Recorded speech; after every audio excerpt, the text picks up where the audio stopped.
શેરબજારમાં ઊંચા વળતરની લાલચ આપીને ભોળા નાગરિકોને છેતરતી દુબઈથી સંચાલિત આંતરરાષ્ટ્રીય ગેંગનો સાયબર ક્રાઇમ સેલે પર્દાફાશ કર્યો છે.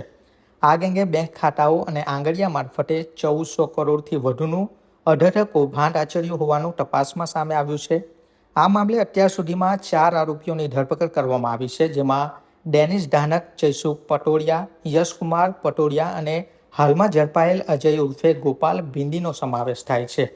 આ ગેંગ વિરુદ્ધ ભારતના 23 રાજ્યોમાં કુલ 171 ફરિયાદો નોંધાઈ છે, જે આ કૌભાંડની વ્યાપકતા દર્શાવે છે. સાયબર ક્રાઇમ સેલની તપાસમાં આંતરરાષ્ટ્રીય ગેંગની મોડસ ઓપરેન્ડીનો ઘટસ્ફોટ થયો છે. આ ગેંગ મુખ્યત્વે ખોટી કંપનીઓની સ્થાપના, લોભામણી સ્કીમો, ઓનલાઈન અને આંગળીયા દ્વારા નાણાંની ઉઘરાણી, મલ્ટી લેવલ માર્કેટિંગ સ્કીમ, દુબઈથી નેટવર્કનું સંચાલન કરીને નાણાંનું ટ્રાન્સફર અને લોન્ડરિંગથી લોકોને પોતાની જાળમાં ફસાવી હતી. આ મુખ્યત્વે જે અહીંયા રેડ કરવામાં આવી હતી ઉત્તરાયણ ઓફિસમાં, ત્યાંથી સ્કાયગ્રોથ વેલ્થ મેનેજમેન્ટ નામની એક પાર્ટનરશિપ ફર્મ, જેની મૂળ ઓફિસ રાજકોટ ખાતે ચાલતી હતી અને અહીંયા અલગ નામથી ઓફિસ ચાલતી હતી. સુરત અને રાજકોટની ઓફિસ વચ્ચે અને ગુજરાતના અલગ અલગ ભાગોમાં બહુ મોટા પ્રમાણમાં છેલ્લા 3 વર્ષમાં રોકડના વ્યવહારો થયેલા હતા આંગળીયા મારફતે.